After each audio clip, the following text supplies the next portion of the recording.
program, we'll now move on to the panel session, and I would like to invite all the panel members to come forward. As per the introductory the presentation by PVC, we've got a few questions for the panel to talk about today. All right, I know people are getting hungry, and there's a lot of food outside, so stick around. We're going to have that in a minute. Look, a lot has been said this morning, and I've been listening very carefully. I'm sure you have as well.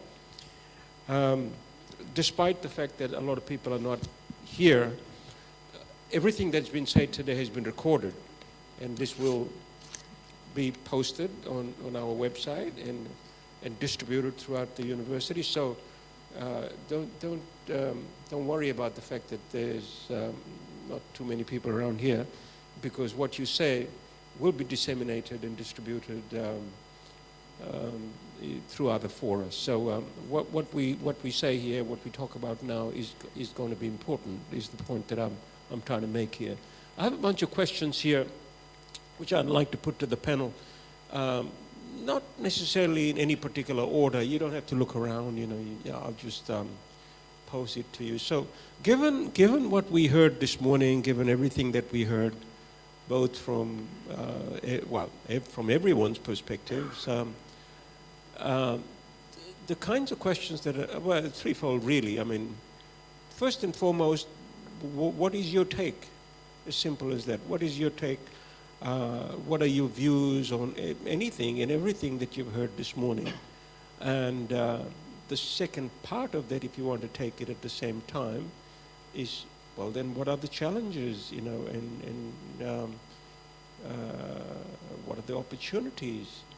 And then finally, what do you expect things need, what kinds of things need to be in place? So basically, it's a threefold question. What are your views? What are the challenges? What do you expect needs to happen in order for us to move in this direction? So I'll just put those questions. You can take it one at a time, or you can take all three in one shot. Got a microphone there? Okay, thank you, PVC. Good morning, everybody. PVC, I'll take the comments about the live streaming and recording as an encouragement rather than a threat, and respond as openly as I can to this question on open education. I think that one thing that's come through from all of the discussions this morning is that open education is a reality. It's the reality of education in the 21st century, for us in the Pacific as elsewhere. And so whatever our prejudices we may have, or whatever excitement we may have about it, we all are in this together. And so it's worth us stopping and talking and thinking about what it means for all of us, rather than seeing it as something that's just being imposed from the outside. I think that open education provides us in the Pacific with great opportunities and also some risk. And I'll just spend a couple of minutes talking about what I see as the opportunities and as the risks. Starting with the risks.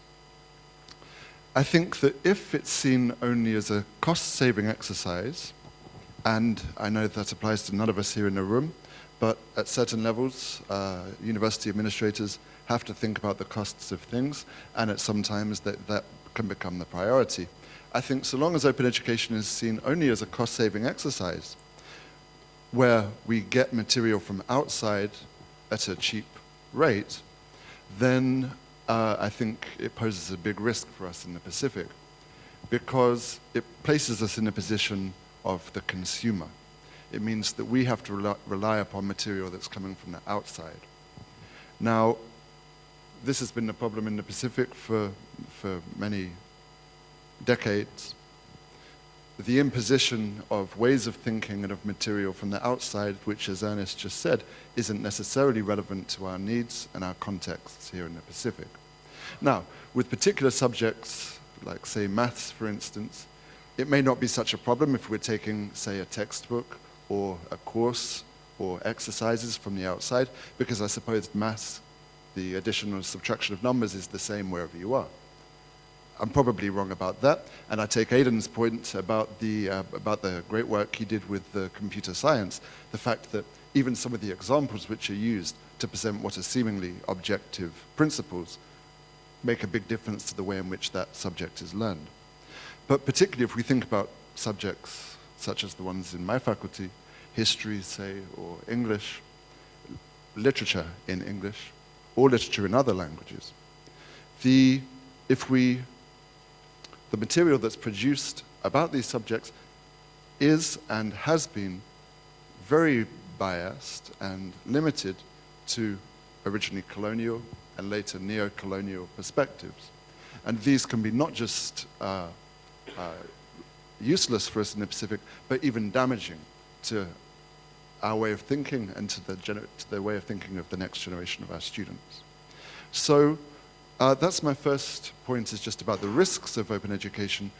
If we're just in the position of a consumer of outside material, then I think that's a problem for us. The opportunity is if we are to consider ourselves as producers of open educational resources, not just as passive consumers, but as active producers. And I think from PVC all the way through to Aidan, through to Ernest, many of the speakers today have talked about ways in which we can become producers as well as consumers of OER. So one of the things that sprang to mind is that, and PVC was talking about this earlier, that subjects and courses which have a very specific, have a content that's very specific to us here in the Pacific. I'm thinking of Pacific languages, or Pacific policing, or marine studies, or marine law. But, as Aidan showed, this could go all the way through to other less obviously Pacific-related subjects. If we can take those things and produce we should be the experts on these things. If we can not just know that ourselves and teach that to our students, but make that material available openly to those outside of the region, then I think that will both be a very positive selling point for the university if they want to think in terms of money, and it will also show that we in USP and in the Pacific are not just dependent upon outside material, but we are producers, we're active and equal partners within that process. That's basically all I wanted to say to begin with. Since PVC called me out by name, I should just respond to his comment earlier when he asked what we as academics feel about the open educational process. And I would just say that I think most academics think of themselves as educators and see their role as educators as being not just for the few people who are there in the room, but for being as wide and large an audience of partners and participants as possible. So I would think that in principle there'll be very little resistance to the idea of making our material available to those outside of our classrooms. However, I would say that the university needs to continue to ensure that staff would not be disadvantaged for doing so. And what I mean is, in staff review processes, in the rewarding of our intellectual and academic activity, the production of OER is considered to be as important and as valuable as any other of the aspects that we're currently measured by.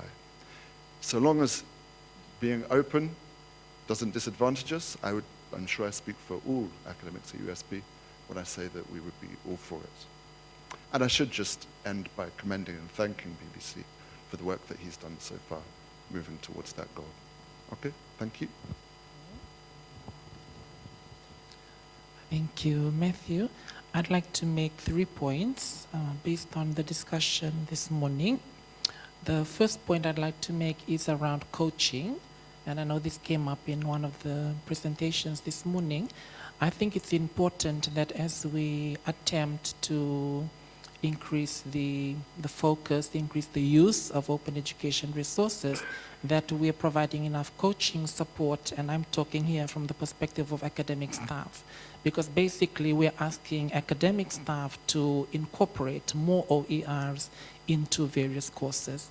And I would like to see the discussion move to, or at least incorporate more of how to, and show me examples I think that is very important. I think the arguments about why we need to move to OER are well taken.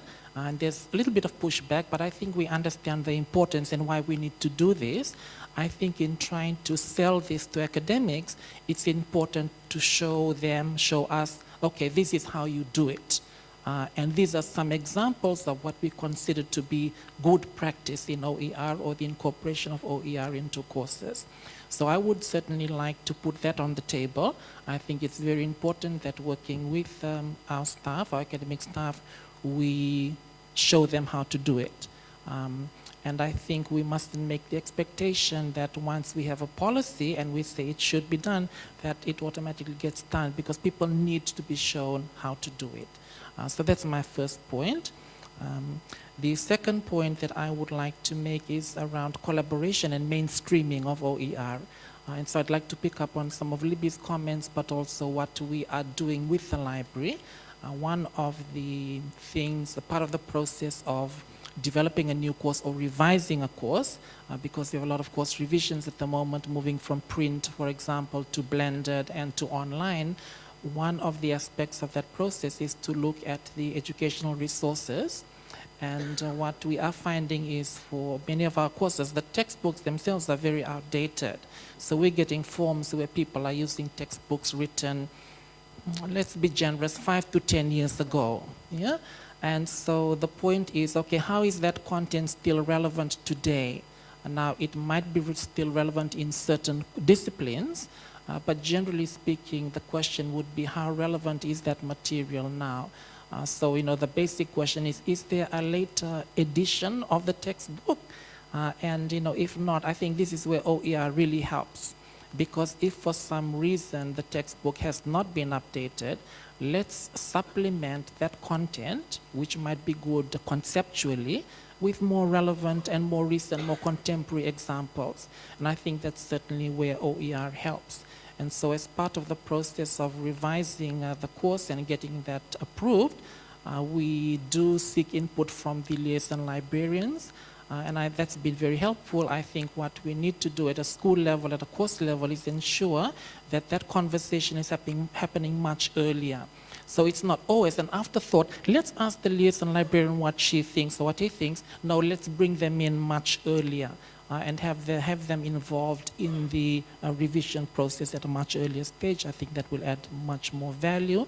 But I'd also like to record our appreciation to the library staff for the great assistance that they are providing already. I think the third point that I would like to make is around quality. And this is a bit of a pushback, as we have acknowledged today. We have open education resources, but we are not saying that we cannot use traditional textbooks. There may be good reasons for using them. I think I would like to adopt a middle-of-the-road approach, where we would like to retain some of the contents, some of the existing textbooks in our discipline, which is accounting, my discipline. And the reason for that is around quality and around accreditation.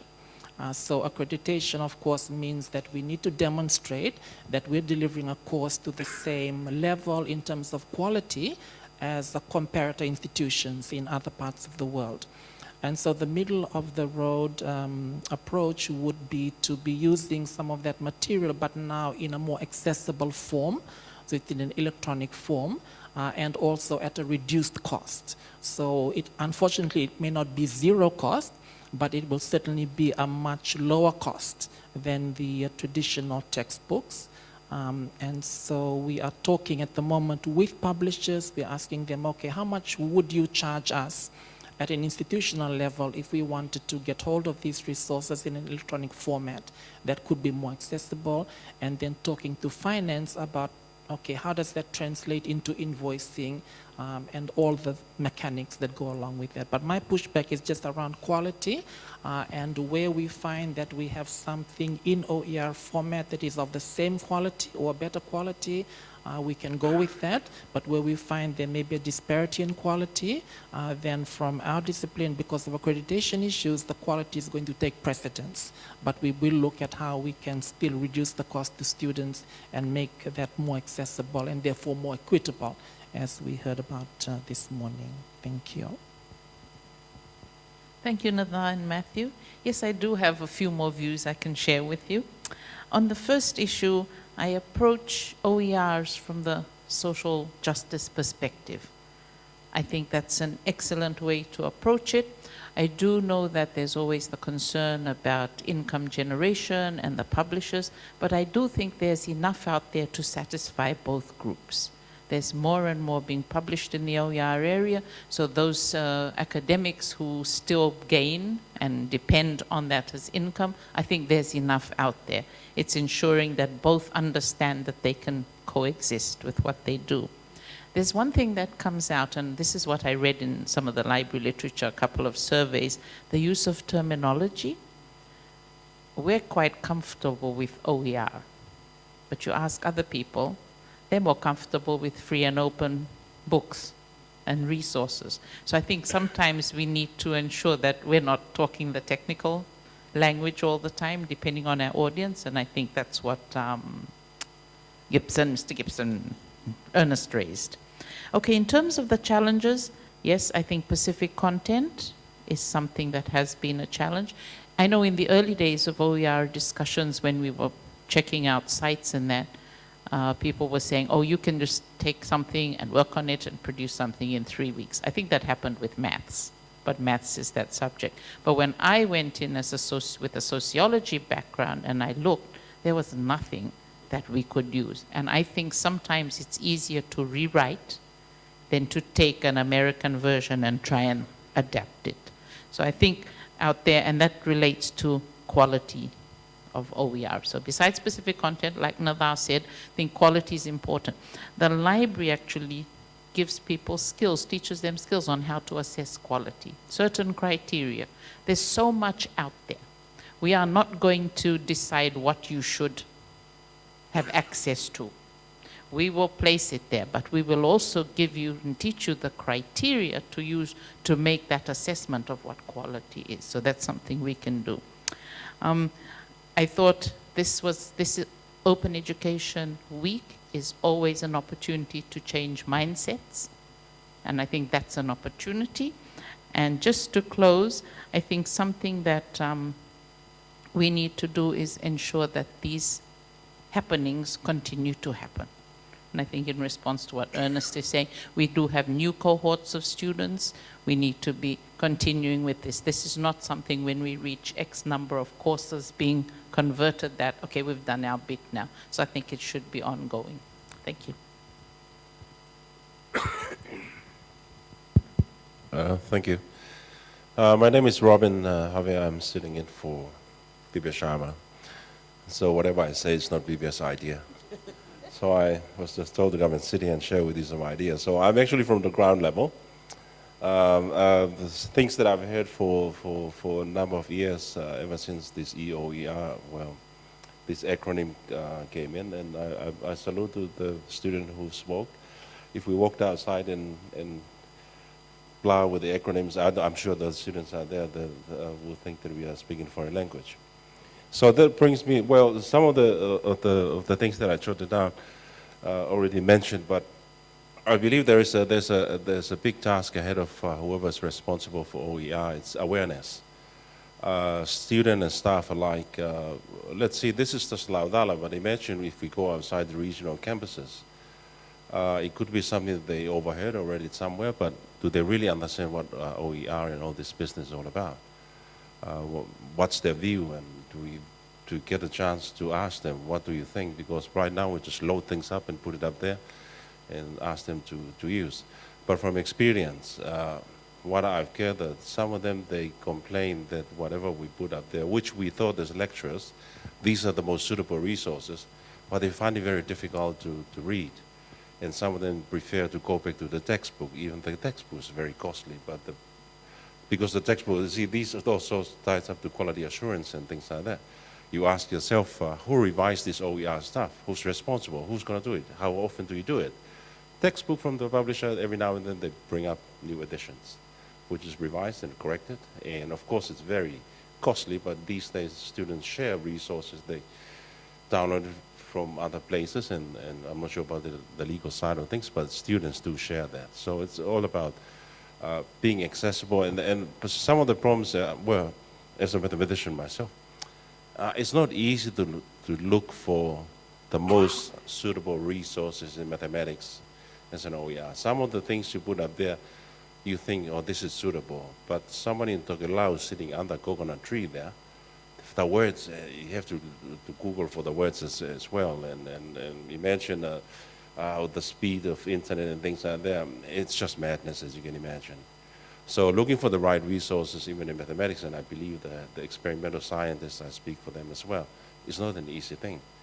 You find something, you think it's suitable and accessible, but at the same time, students out there, they find it very difficult. They still resort to the conservative way of, we want to feel like textbook is still friendlier than some of these OER, which doesn't come as a surprise because some of the OER stuff are written for a different audience. But we just bring it in, we need to contextualize a number of things.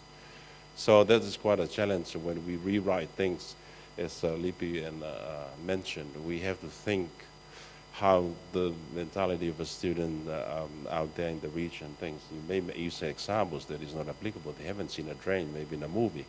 I mean, you have to translate it into a boat or Bilibili or whatever. But these small things that do add up throughout the years we have experienced it, and it's quite common with the experimental and the hard sciences. We're looking for the right and most suitable resources when it comes to OER, particularly textbooks, materials, which ties at the end of the day with quality assurance. And you ask lots of questions about who revised this, how often do you do this, who's responsible for doing this, which nobody really put a definitive answer to that. And other things they already mentioned, and yes, and I think the only thing that I know CFLs always work hard and they always answer to all queries that we all send, is to provide continuous support. Every time we ask them, they would make suggestions where to improve and how to improve things, and we ask them, and we have to acknowledge their continuous support. I think that's a little bit of contribution I would like to say. Thank you. Thank you, Dr. Javier. My name is Penny. I'm with IT Services here at USP. And I guess my perspective is a little bit more technical from an ICT perspective. The first word that was mentioned by my colleague there, which I totally agree with, is reality. I mean, OER certainly is a reality. I mean, we browse the internet, the amount of materials that's out there is mind-boggling, and we probably don't have a lifetime to go through all that.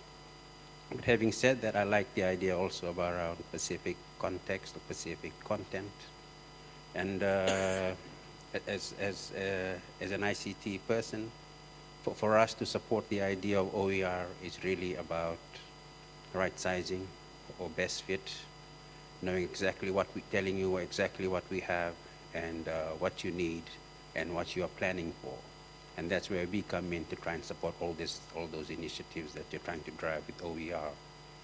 Having said that, we do have a complex ICT infrastructure that's around USP that you can always leverage and work through or build upon. We have a firm understanding of the regional ICT landscape, what's currently out there, what's being planned, that out there in the region. We can assist with your levels of access and work with you on efficiencies on how access can be better, or what you're trying to give can be better accessed. Having said that, there's a few things that come around having open resources.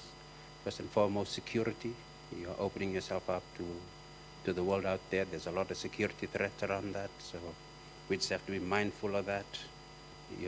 There's a lot of opportunities around what we call peering at this point in time. If somebody from Suva tries to access through their own ISP to a university content, they have to go all the way to Australia and then back and across. So there's always opportunities of technical opportunities that we can build upon. I recall when Deepak first came to us to look at MOOC, I think, at some point in time. There was a lot of collaboration work there, and drove us to a lot of detail to try and get a technical compatible solution to allow allow us to meet his requirements in terms of presenting that to the public. So for us, it's similar. We just need to understand where you're trying to drive OER in terms of access and efficiency and so forth, and we'll support that as we deem possible. Thank you. Excellent. Thank you very much. I think this is an opportunity for us to have a bit of a chat. You know, I would like to offer, I am offering the opportunity for any one of you to ask any comment, make a comment, or ask a question, or add a rejoinder. You know, I'm going to bring the mic. Just put your hand up. Anything anybody said that pricked your thoughts, your minds, that you want to add to? Just say something about it. Deepak, how are you? Huh? Good to see you. Where's your yellow shirt, man? Huh? What's FNU doing? Thank you, PVC. Actually, I was one of those who was involved with this OER movement here at USP, but I don't know whether I should say fortunately or unfortunately, I am with FNU right now, and we are looking forward to collaborating with the CFL in terms of moving this open education movement forward in Fiji and in the region as well. Thank you.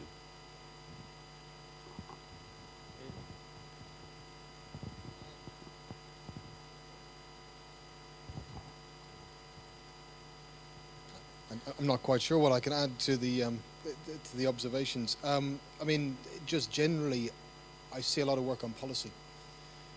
And when I go to other organizations in Fiji, I see a lot of work on policy. And when I go to places in Vanuatu, I see a lot of work on policy. And I see very little in mapping that policy down into actual implementation on the ground. How you do that, I mean, the stuff I've done before is just, you just have to model it many, many times. Have lots of different examples of where it's worked successfully, and then bring people together and have this kind of conversation where you all work from a shared understanding.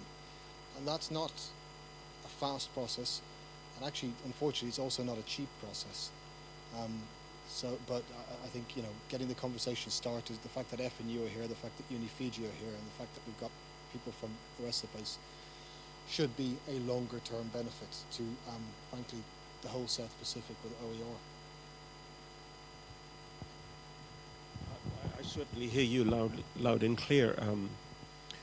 In CFL, we have a process of course design and development. Learning designers work in teams with subject matter experts, you know, and there's a process that we go through. We use the Quality Matters framework, which is widely used. Now, I think from my perspective, we in CFL have to now think a lot more seriously about integrating OER in that design and development process. So that's one place we could get started. You catch a lot of people that way, because obviously there's a process there, and academics are engaged with the learning designers, instructional designers in developing courses, and factoring in the integration of OER and high quality OER that Robin's talking about is going to be one step in the process. The other thing that we have started doing this year is I've been going around talking to the faculties about open education resources policy and flexible learning policy and integration of flexible learning and open educational resources. Now that's a big brush approach. We'll continue to do that, but I think a multiplicity of approaches is essential. And the point that there's a couple of points that I wanted to pick up on. One is that never take away the responsibility of teaching from the teaching academic. No matter how much support CFL can provide, or the library can provide, or ITS can provide, the buck stops with the teaching academic as far as teaching is concerned. And I want to put it as harshly as as less harshly as I can, that you know, every academic needs to rise above being a subject matter expert and become a teacher. So there's competencies about teaching and the use of technology in teaching that every teacher in this day and age, no matter where you are, high school, primary school, or secondary, has to acquire. We can't get away from it. If you want to teach in the contemporary world, then we have to upskill ourselves, and upskill ourselves with this kind of language. Because at the end of the day, we're not just talking about open educational resources, we're talking about teaching and learning. And nobody should want to take away the responsibility of teaching and learning from the engine room of teaching and learning, which is the schools and the faculties. I mean, if I were in the faculties, I would fight tooth and nail to keep that responsibility. I wouldn't want to relinquish that responsibility to some other unit or some other people. So I think that's very important for us to grapple with. Just not to push the responsibility away to somebody else, but to say, okay, I'm going to learn this. I'm going to get better at it because teaching and learning is my business. This is what I do for half my life, or sometimes more of my life as an academic. The point that, Robin, you raised about quality of OER is related to what I'm saying. How do you judge the quality of a published textbook or a published journal article? Much the same way. The criteria, the processes are exactly the same. Sure, the environment is different, but as the field matures, you'll find a number of journals, for example, are open access journals. They don't follow any different criteria in terms of peer review, copy editing, and publishing than journals that are not open for that matter. So I think that as the field matures, the processes will become clearer. I take your point that, copyrighted textbook, commercially produced textbooks have got a rigorous process of academic editing and peer review and so on and so on. But I think the same processes still apply with open educational resources. Not as much as we would probably like it, I would grant you that, but I think the processes are going to get better. And who judges the quality of these resources? It's the academic. You are the subject matter expert. We are the subject matter expert. We decide, what is good. And I take your point, Nada, that, there are a whole bunch of other points that have to be taken into consideration, like accreditation agencies. So if an accreditation agency says that a particular textbook is required, then, well, you can't do that. But I think the accreditation agencies are also going to become familiar with these kinds of processes. And remember, those who accredit are like us. We're academics. We are the people who turn around and accredit other people. So they're not completely naive. They understand this kind of thing. So it's just some of my reflections as I was listening. But I don't want to be the guy who's talking or not. I still want to pass it around to...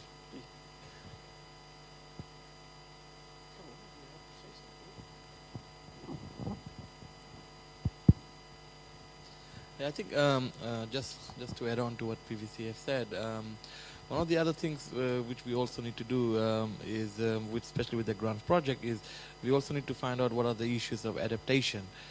We have been really talking about creating advocacy and creating awareness of it, but really we have not started talking about the issues we are facing or the challenges of adapting content or adapting OERs into our use over here and sharing those experiences with colleagues around the university, so at least they are aware of it, and when they do things, they can consider these challenges and develop open resources. So, yeah. As you will probably know, Javed is, I put him on the spot because he's the acting senior learning designer replacing the replaceable Valentine, who left us some months ago. So it's an introduction for him because he's the face of our course design and development team. So you'll probably interface with him more often now than before. I'm going to come back to the panel if to see if the panel has any further comments to make in relation to what we have said. You've got the microphone in front of you.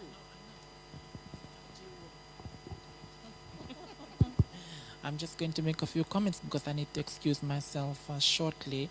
I'm thinking that we, at USP we have a program called PGCTT, which is really about helping academics to become better teachers, shall we say, at a very basic level. That's what the intention is.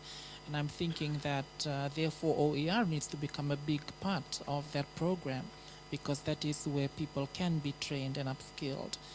However, having said that, and I take your point some about responsibility, I think one of the advantages of having that training, whether it's through the PGCTT or it's through short-term training, is that we're all on the same page. Because when, as academics, we find things out for ourselves, first of all, that could be slow. And also what I find out could be different from what Libby finds out. And so we want to know who's found the best way to do this, and do we have a standard way of delivering it across the university, which avoids ambiguities and avoids confusion, and just goes for that standard quality approach. So I think, going back to the idea of a multi-pronged approach, I think we do have mechanisms, and Matthew may want to say something about this because it comes under his faculty, the PGCTT program. How do we ensure that this is being captured and people who are going through that program are actually learning what they need to learn, and then come out with skills which they're able to utilize in relation to OER, but also the need to have shorter ongoing courses, because some people did the PGCTT 5 years ago. So, just having that refresher, I think that's something that can be easily done. I think we have enough expertise, enough experience across the university, but maybe just coordinating that and making that happen. Thank you.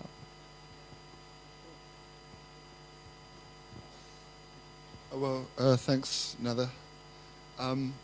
Yeah, I completely agree with what you say. PGCTT would be a good first step in incorporating OER or the training of OER, or in PVC's words, upskilling ourselves as teachers.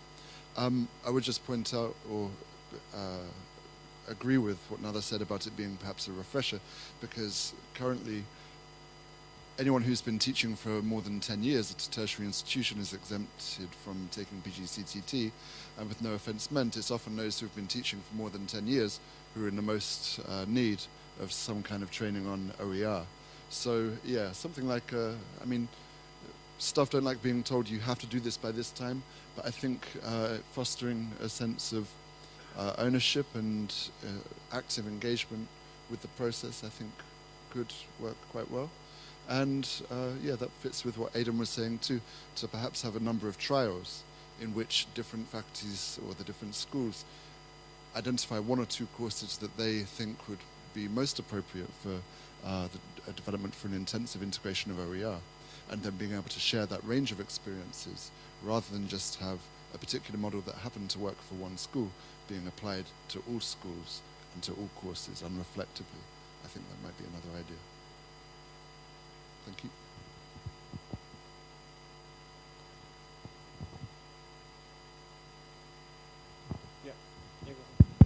Yeah, I'll just add on to what my colleagues just said. This is I can only hope our other colleagues and staff, especially academic staff, will be here or share what is being shared here, because with open education, I believe they must have open-mindedness as well. Be able to appreciate and embrace change for the better, because I do believe some are a bit conservative, which is quite natural. You don't want to step out of your comfort zone and try new things. But that's, I suppose that is a challenge for PVC and others to keep on the training and the awareness program in different ways, so that hopefully they will start to be more flexible and things. Thank you.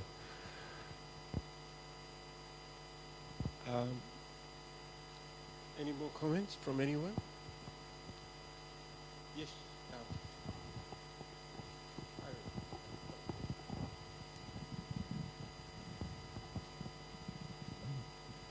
Hi, Irene, instructional designer. We've heard a lot about frameworks. We've heard about the ideas and the fears and the resistance, and also the positive things that we think about. It's very conceptual. I think one thing that was introduced today was the repository, which is a concrete tangible area where you could experiment on one unit in your OER. We may want to consider putting that into practice and experimenting and testing and making comments so that we can improve and put something tangible from this good conversation. Thank you.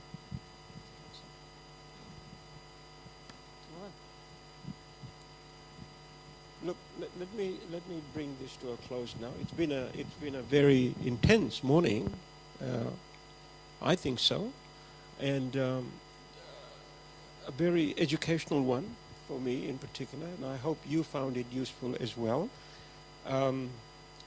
So I want to do the most pleasant task that I have for us this morning is to thank you, thank the panelists, number one, for coming along and coming along to the party and willing to do what you did.